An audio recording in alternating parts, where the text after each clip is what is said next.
బయట టీవీల్లో 2 నిమిషాల వార్తల 8 మంది చనిపోయారు అని చెప్పేసి ముందుకు వెళ్ళిపోవచ్చు. కానీ ఆ 8 మంది వెనకాల 8 మంది కుటుంబాలుంటాయి. వాళ్ళకి అది ఒక నంబర్ కాదు. ఇంటికి తిరిగి రావాల్సిన మనిషి రాకపోవడం. జూన్ 8 సాయంత్రం విశాఖ ఉక్కు కర్మాగారంలో సాధారణ షిఫ్ట్ లాగే పని జరిగిపోతా ఉంది. స్టీల్ మెల్టింగ్ షాప్‌లో పనిచేసే వాళ్ళకి ప్రమాదం కొత్త కాదు. అక్కడ రోజు వేల డిగ్రీల ఉష్ణోగ్రతల మధ్య పనిచేయాల్సి వస్తుంది. కానీ ప్రమాదం కంటే ఒక హెల్మెట్ పెట్టుకుంటే సరిపోతుంది అనుకునే లెవెల్ కాదు. ఒక్కసారి ద్రవ ఉక్కు అదుపు తప్పితే మనిషికి తప్పించుకునే సమయం కూడా ఉండదు. అధికారిక సమాచారం ప్రకారం ద్రవ లోహాన్ని మోస్తున్న భారీ ల్యాండిల్ కింద పడిపోవడం లేదా దాని వ్యవస్థ విఫలమవడం వల్ల మంటల నరకం లాంటి పరిస్థితి ఏర్పడింది. సుమారు 1500 నుంచి 1600 డిగ్రీల సెల్సియస్ ఉష్ణోగ్రతలో ఉన్న ద్రవ ఉక్కు ఒక్కసారిగా బయటకి రావడంతో అక్కడ ఉన్న కార్మికులు చిక్కుకుపోయారు. కొందరు కాలిపోయి గుర్తుపట్టలేని స్థితికి చేరారని వార్తలు చెబుతున్నాయి. కానీ ఇక్కడ అసలు ప్రశ్న ఏంటంటే, ఒక్క రోజులో ఇలా జరుగుతుందా? ఉక్కు కర్మాగారం అనేది టీ షాప్ కాదు. అక్కడ ప్రతి యంత్రానికి తనిఖీలు ఉంటాయి. ప్రతి క్రేన్‌కి మెయింటెనెన్స్ రికార్డులు ఉంటాయి. ప్రతి ప్రమాదానికి ముందు చిన్న చిన్న హెచ్చరికలు ఉంటాయి. సాధారణంగా ఇండస్ట్రీలో ఒక పెద్ద ప్రమాదం జరగడానికి ముందు చాలా చిన్న చిన్న సంఘటనలు జరుగుతాయి. ఒకరోజు సెన్సార్ పనిచేయకపోవచ్చు. మరొక రోజు అలారం సరిగ్గా మోగకపోవచ్చు. ఇంకో రోజు క్రేన్‌లో వైబ్రేషన్స్ కనిపించొచ్చు. ఇంకొక రోజు సూపర్వైజర్ రిపోర్ట్ రాసి ఉండొచ్చు. ఒక కార్మికుడు సార్ ఇది సేఫ్‌గా లేదు అని చెప్పి ఉండొచ్చు. కానీ అవన్నీ ఎక్కడో ఫెయిల్ అయి ఫైల్‌లో పడిపోయి ఆ తర్వాత ఒకరోజు పెద్ద ప్రమాదంగా జరుగుతుంది. అప్పుడు అందరూ ఇది ఊహించని ప్రమాదం అంటారు. ఇదే విషయం ఇప్పుడు కార్మిక సంఘాలు కూడా ప్రశ్నిస్తున్నాయి. వాళ్ళ ఆరోపణ ఏంటంటే, పాత యంత్రాలు సరైన నిర్వహణ లేకపోవడం, ఉత్పత్తి లక్ష్యాల ఒత్తిడి, సాంకేతిక క్రమశిక్షణ లోపించడం వంటి కారణాలుండొచ్చని చెప్తున్నారు. అయితే ఇవి ప్రస్తుతం ఆరోపణలు మాత్రమే. అధికారిక దర్యాప్తు ఇంకా తుది నిర్ణయానికి రాలేదు. మెషిన్ ఒక్కసారిగా పాడిపోయిందని చెప్పేస్తే సరిపోదు. అది పాడేలోపు ఏం జరిగిందో అనేదే అసలు కథ. ఇంకో బాధాకరమైన విషయం ఏంటంటే, విశాఖ ఉక్కు ప్లాంట్‌లో ఇది మొదటి ప్రమాదం కాదు. గతంలో కూడా పేలుళ్లు, గ్యాస్ లీకులు, ద్రవ లోహం సంబంధిత ఘటనలు జరిగాయి. అంటే ప్రమాదకర ప్రక్రియల దగ్గర భద్రతా సవాళ్లు చాలా కాలంగా ఉన్నాయి అనే విమర్శలు వస్తున్నాయి. ఇప్పుడు రాజకీయ నాయకులు వచ్చి సంతాపం తెలిపేస్తున్నారు. ప్రధానమంత్రి సంతాపం ప్రకటించారు. రాష్ట్ర నాయకులు విచారం వ్యక్తం చేశారు. అధికారులు దర్యాప్తు కమిటీలు వేశారు. కానీ కార్మికులు, కుటుంబాలు అడిగే ప్రశ్న ఒకటే. మా వాళ్ళు చనిపోయాక కమిటీ ఎందుకు? అది చాలా కఠినమైన ప్రశ్న. కానీ అదే గ్రౌండ్‌లో వినిపించే ప్రశ్న. ఎందుకంటే ప్రమాదం జరిగిన తర్వాత ఎక్స్‌గ్రేషియా ప్రకటించడం సులభం. ప్రమాదం జరగకుండా ఆపడం కష్టం. ఆ కష్టమైన పని నిజంగా జరిగిందా? లేదా? అనేది ఇప్పుడు అందరూ తెలుసుకోవాలనుకుంటున్నారు. ఈ ప్రమాదం కేవలం ఒక ఫ్యాక్టరీ యాక్సిడెంట్ కాదు. ఇది భారతదేశంలోని భారీ పరిశ్రమల్లో భద్రతా సంస్కృతి ఎంత బలంగా ఉంది అని చెప్పే ప్రశ్నని మళ్ళీ ముందుకు తీసుకొస్తుంది. ఎందుకంటే ఉక్కు కరిగే బట్టీల దగ్గర పనిచేసే కార్మికుడు ఒక నంబర్ కాదు. అతడు ఉత్పత్తి గణాంకాల్లో కనిపించే టన్నేజ్ కాదు. ఇంట్లో పిల్లలకి తండ్రి, తల్లిదండ్రులకి కొడుకు, భార్యకి భర్త, కంపెనీకి వర్కర్. కానీ ఇంటికి మాత్రం అతను ప్రపంచం. బయట మనం చూస్తే ఫ్యాక్టరీ అంటే పెద్ద గేటు, పొగలు, భారీ యంత్రాలు అంతే కనిపిస్తాయి. కానీ స్టీల్ ప్లాంట్ లోపల పనిచేసే వాళ్ళకి ప్రతి నిమిషం రిస్క్‌తోనే జీవితం ఉంటుంది. ముఖ్యంగా స్టీల్ మెల్టింగ్ షాప్ ఎస్ఎంఎస్ అనేది మొత్తం ప్లాంట్‌లోనే అత్యంత ప్రమాదకర ప్రాంతాల్లో ఒకటి. ఇప్పుడు జరిగిన ప్రమాదం గురించి అధికారిక దర్యాప్తు ఇంకా పూర్తి కాలేదు. కాబట్టి ఖచ్చితంగా ఇదే జరిగిందని చెప్పడం సరైంది కాదు. కానీ పరిశ్రమల్లో ఇలాంటి ఘటనలు ఎలా జరుగుతాయో ఇప్పటివరకు బయటకు వచ్చిన సమాచారం ఆధారంగా ఏమేమి జరిగి ఉండొచ్చో అర్థం చేసుకోవచ్చు. ఒకసారి ఊహించుకో. నీ ముందు ఒక చిన్న గిన్నెలో మరిగే నీళ్లు పడితేనే చర్మం కాలిపోతుంది. కానీ ఇక్కడ విషయం నీళ్లు కాదు. 1500 నుంచి 1600 డిగ్రీల ఉష్ణోగ్రతలో ఉన్న ద్రవ ఉక్కు. అది సాధారణ మంట కాదు. అది సూర్యుడి ఉపరితల ఉష్ణోగ్రతకి దగ్గరగా ఉండే స్థాయి వేడి. ఒక్క చుక్క పడినా చర్మం, మాంసం, ఎముకలు అన్ని క్షణాల్లో దెబ్బతింటాయి. ఇప్పుడు ఆలోచించు. అలాంటి ద్రవ ఉక్కు టన్నుల కొద్దీ ఒక్కసారిగా బయటకు వస్తే అక్కడ ఉన్న మనిషికి పారిపోవడానికి సమయం కూడా దొరక్కపోవచ్చు. అందుకే ఈ ప్రమాదం గురించి విన్న వెంటనే అనుభవం ఉన్న ఇండస్ట్రియల్ సేఫ్టీ నిపుణులు కూడా షాక్ అయ్యారు. ఎందుకంటే ఇలాంటి భారీ ద్రవ లోహ ప్రమాదాలు చాలా అరుదుగా జరుగుతాయి. కానీ జరిగినప్పుడు నష్టం మాత్రం భయంకరంగా ఉంటుంది. ఇప్పుడు చాలా మంది అడుగుతున్న ప్రశ్న ఏంటంటే, క్రేన్ పడిపోయిందా? ల్యాండిల్ పగిలిందా? హుక్ తెగిందా? మెకానికల్ ఫెయిల్ అయ్యారా? ఇవేవి ఇంకా అధికారికంగా నిర్ధారణ కాలేదు. కానీ ఒక విషయం మాత్రం ఖచ్చితంగా చెప్పొచ్చు. ఇలాంటి వ్యవస్థలు ఒక్కసారిగా ఉదయం బాగుండి సాయంత్రం పేలిపోవు. పెద్ద పరిశ్రమల్లో ప్రమాదాలు ఎక్కువగా చైన్ ఆఫ్ ఫెయిల్యూర్స్ వల్ల వస్తాయి. అంటే ఒక చిన్న లోపం, దాన్ని పట్టించుకోకపోవడం. మరో చిన్న లోపం, మెయింటెనెన్స్ వాయిదా వేయడం. స్పేర్ పార్ట్స్ ఆలస్యం అవ్వడం, సిబ్బంది కొరత, షిఫ్ట్ ఒత్తిడి. తర్వాత ఒకరోజు ఇవన్నీ కలిసి పెద్ద ప్రమాదంగా మారడం. ఇది ప్రపంచవ్యాప్తంగా జరిగిన చాలా పారిశ్రామిక ప్రమాదాల వెనుక కనిపించిన నమూదా. ఇక్కడ ఇంకో కోణం కూడా ఉంది. విశాఖ ఉక్కు కర్మాగారం గత కొన్ని సంవత్సరాలుగా ఆర్థిక ఒత్తిడిలో ఉందని అందరికీ తెలిసిందే. లాభాలు తగ్గడం, అప్పులు పెరగడం, ప్రైవేటీకరణపై రాజకీయ వివాదాలు, ఉద్యోగుల ఆందోళనలు, పెట్టుబడుల కొరత గురించి వచ్చిన చర్చలు. ఇవన్నీ వేర్వేరు విషయాల్లా కనిపించినా భద్రత మీద కూడా ప్రభావం చూపుతాయని కార్మిక సంఘాలు చాలా కాలంగా చెబుతున్నాయి. వాళ్ళ వాదన ఏంటంటే, ఉత్పత్తి లక్ష్యాలు చేరుకోవాలి, ఖర్చులు తగ్గించాలి, పాత యంత్రాలు కొనసాగించాలి అనే పరిస్థితులు వస్తే మొదట ప్రభావం పడేది భద్రతపైనే అని. ఇది ప్రస్తుతం ఒక కార్మిక వర్గ వాదన మాత్రమే. దర్యాప్తు తర్వాత వాస్తవ పరిస్థితి ఏంటో స్పష్టమవుతుంది. కానీ ఈ ప్రశ్నలు మాత్రం ఇప్పుడు గట్టిగా వినిపిస్తున్నాయి. ఇంట్లో ఫ్యాన్ శబ్దం చేస్తుంటేనే మనం మెకానిక్ని పిలుస్తాం. మరి వేల టన్నుల స్టీల్తో పనిచేసే ప్లాంట్లో ఏమైనా అనుమానం వస్తే అది వెంటనే చూసుకోవాలి కదా. అదే ఇప్పుడు చాలా మంది మాజీ ఉద్యోగులు కూడా సోషల్ మీడియాలో రాస్తున్న విషయం. కొంతమంది మాజీ ఉద్యోగులు చెబుతున్న మాట ఏంటంటే, సేఫ్టీ అనేది ఫైళ్లలో ఉండకూడదు, గ్రౌండ్లో ఉండాలి. మీటింగ్లో సేఫ్టీ ఫస్ట్ అని చెప్పడం ఒకటి, పనిని ఆపేసి యంత్రాన్ని చెక్ చేయడం ఇంకొకటి. ఈ రెండింటి మధ్య అసలు తేడా ఉంటుంది. ఇంకో కఠినమైన నిజం ఏంటంటే, ఇలాంటి ప్రమాదాల తర్వాత సాధారణంగా 3 విషయాలు జరుగుతాయి. మొదటిది సంతాపం, రెండోది పరిహారం, మూడోది దర్యాప్తు కమిటీ. కానీ 4గో విషయం చాలా అరుదుగా జరుగుతుంది. అదే వ్యవస్థని పూర్తిగా మార్చడం. ఎందుకంటే వ్యవస్థని మార్చడం ఖర్చుతో కూడుకున్న పని.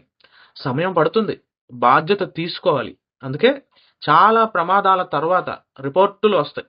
కానీ ఆ రిపోర్టులు ఎంతవరకు అమలవుతాయనేది మరో ప్రశ్న. ఈ ప్రమాదం తర్వాత విశాఖలో ఒక భావోద్వేగం కూడా కనిపించింది. ఎందుకంటే ఈ ప్లాంట్ అనేది కేవలం ఒక ఫ్యాక్టరీ కాదు, ఆంధ్రప్రదేశ్ ప్రజల భావోద్వేగంతో ముడిపడిన సంస్థ. విశాఖ ఉక్కు ఆంధ్రుల హక్కు అనే నినాదం తరాలుగా వినిపించింది. అలాంటి సంస్థలో కార్మికులు ఇలా ప్రాణాలు కోల్పోవడం ప్రజల్లో మరింత బాధని కలిగించింది. కొంతమంది దీన్ని కేవలం ప్రమాదంగా చూస్తున్నారు, మరికొందరు దీన్ని హెచ్చరికగా చూస్తున్నారు. ఇంకా ఎన్ని ప్రమాదాలు జరిగిన తర్వాత మార్పు వస్తుంది అని అడుగుతున్నారు. అయితే ఇక్కడ ఒక విషయం గుర్తుంచుకోవాలి. సోషల్ మీడియాలో ఇప్పటికే ఎన్నో కథనాలు తిరుగుతున్నాయి. కొన్ని నిజాలు, కొన్ని అర్ధసత్యాలు, కొన్ని పూర్తిగా నిర్ధారణ కాని ఆరోపణలు. అందుకే అధికారిక దర్యాప్తు పూర్తయ్యే వరకు ఏ ఒక్క కారణాన్ని తుది కారణంగా చెప్పడం సరైంది కాదు. కానీ ఒక విషయం మాత్రం స్పష్టంగా కనిపిస్తుంది.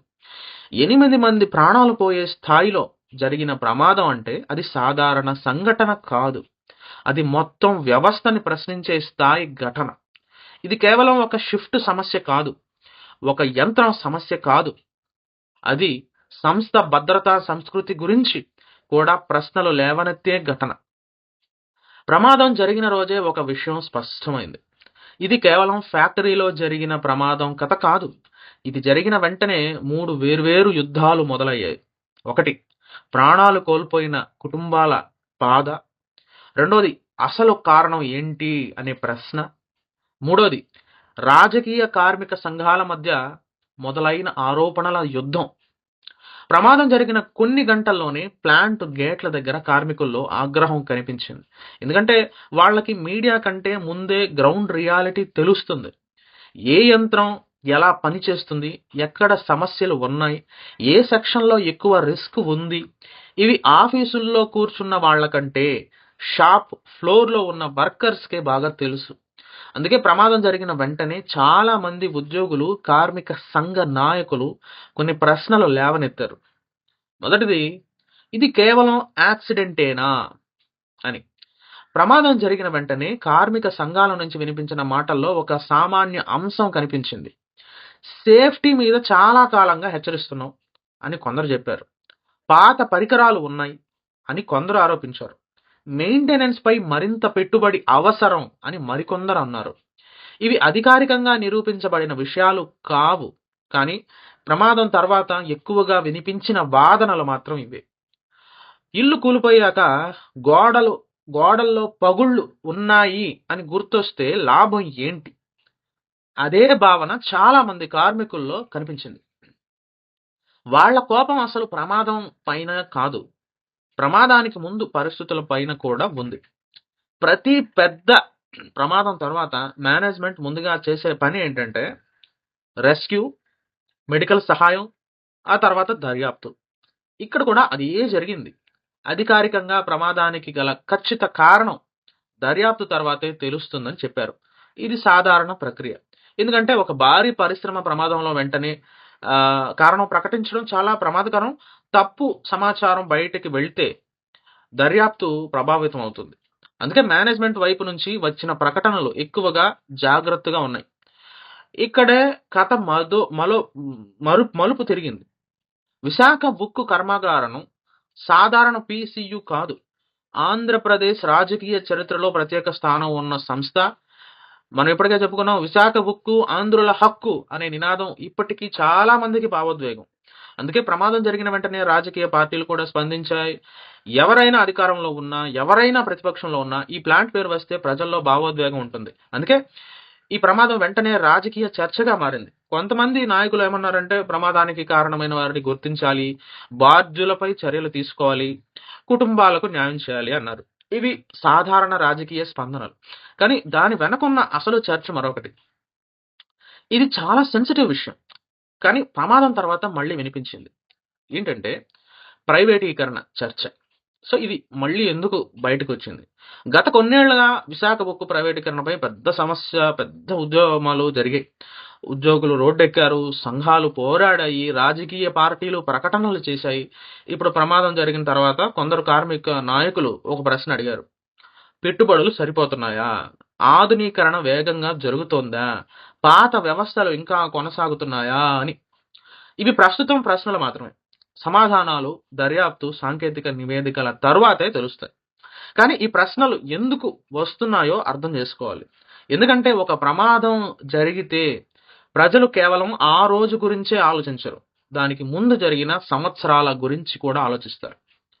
ఇక మీడియా చెప్పని కోపం, ఇది బయట టీవీల్లో అంతగా కనిపించలేదు, కానీ గ్రౌండ్లో వినిపించింది. ఏంటంటే ఎందుకంటే ఒక ఫ్యాక్టరీలో పనిచేసే ఉద్యోగికి ఇంకో ఉద్యోగి చనిపోతే అది కేవలం వార్త మాత్రమే కాదు, రేపు తాను కూడా అదే పరిస్థితుల్లో ఉండొచ్చనే భయం.